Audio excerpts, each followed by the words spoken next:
Hi guys, this is Virali and that is Japika. She's going to be helping me teach you a beginner's jazz funk choreography.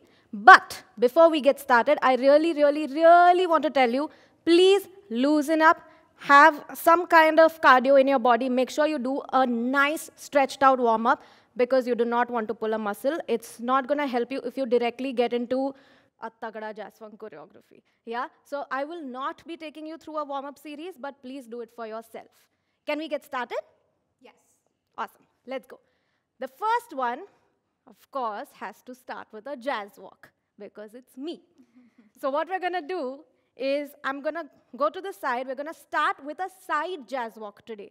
So I'm going to step to the side with my left leg, out, 1. Using the hip, I'm going to cross, squeeze the inner thighs, 2. Those are your 2 slow jazz walks. One more time, staying in place, just learn how to walk. Very important, do not lift. We're not lifting, we are going to go. Do you know what is an isolation? Basically making sure that your legs are apart and one part of the body is in highlight.